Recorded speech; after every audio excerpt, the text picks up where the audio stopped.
කොහොමද ඉතින් ඔයාලට? ඔයාලා හොඳින් නේද? ඉතින් ඔන්න මේ අවුරුද්දත් අවසාන වෙන්න කිට්ටුයි. 2025 අවුරුද්ද අවසාන වෙන්න තව දවස් 2යි තියෙන්නේ. අද 29 වෙනිදා. ඉතින් මේ අවුරුද්දේ චුට්ටක් වෙලාවක් අරන් කල්පනා කරලා බලන්න. ඔයා වෙනුවෙන් මොනවද නැත්තම් ඔයාගේ ආදරණීයන් වෙනුවෙන් මොනවද ඔයා මේ අවුරුද්ද තුල කළේ කියලා.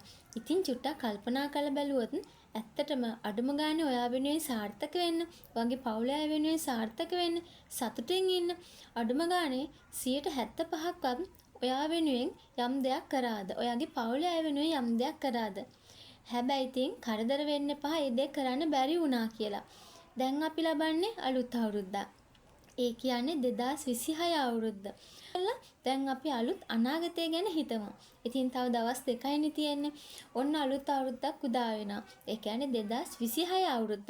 පසුගිය අවුරුද්දේ මේ අවුරුද්දේ අපිට මොන හරි අතපසුවීම් වුණා නම්, අපි අතින් හිතරිතියෙන් වුණා නම්, නැත්තම් අපි බලාපොරොත්තු වෙන යම් දෙයක් සිද්ධ කරගන්න බැරි වුණා නම් අපිට අපේ ජීවිත වෙනුවෙන් නැත්නම් අපේ පවුලේ ආදරණීයන් වෙනුවෙන් යම් දෙයක් සාර්ථක කරගන්න බැරි වුණා නම් පසුතැවිලි වෙන්න එපා.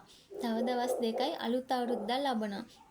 2026 අවුරුද්දේ ජනවාරි 1 වෙනිදා ඔන්න මුලින්ම කිරිමුට්ටිය උතුරලා ඔයාලා ප්‍රාර්ථනා කරන්න මේ අවුරුද්දේ ඉඳන්වත් මම සාර්ථක මිනිස්සෙක් වෙනවා කියලා. සතා සීපාවලට ගහකොළ වලට පරිසරයට කිසිම හානියක් නොකර ස්වභාව ධර්මයත් එක්ක ගනුදෙනු කරත් ඔයාට විශ්ව ශක්තියෙන්ම ඔයාව සාර්ථකත්වයට යනවා. ඒ සඳහා කරන්න ඕන ඉතින් යම්සි බලාපොරොත්තුවක් ටාගට් කරගන්න. ටාගට් එකක් කියන්නේ අපි ලියා ගන්න මොන හරි පුංචි නෝට් එකක් දාගන්න.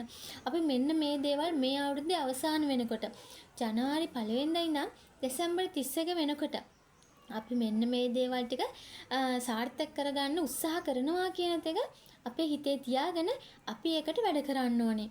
ඉතින් ඔන්න තව දවස් 2යි තියෙන්නේ ජනවාරි 1 වෙනිදාට. ඉතින් මේ අවුරුද්දේ ඔයාලගේ ඉතින් අතපසුවීම් ඔයාලගේ යාළුවන්ට හිතවතුන්ට මොන හරි හිතරිදීන් වුණා නම් ඒ හැම දෙයකටම සමා වෙන්න කියලා අලුත් අවුරුද්දකින් අලුත් විදිහට පටන් ගන්න. එතකොට තමයි සාර්ථක වෙන්න පුළුවන්. අතීතය ගැන හිතන්න එපා. දැන් හිතන්න ඕනේ අපි අනාගතය ගැන. ඉතින් අනාගතය ගැන හිතලා ලබන්නා වූ 2026 අවුරුද්ද. ඉතින් හැමෝටම කිරියෙන් පැණියෙන් ඉතිරෙන සතුටුමත් ප්‍රීතිමත් ඒ වගේම තමයි සාමය සමගියෙන් ඉන්න පුළුවන්. ඔයාලගේ හැම බලාපොරොත්තුවක්ම ඉෂ්ට වෙන්න පුළුවන්. සාර්ථක අවුරුද්දක් වෙන්න කියලා මම ප්‍රාර්ථනා කරනවා.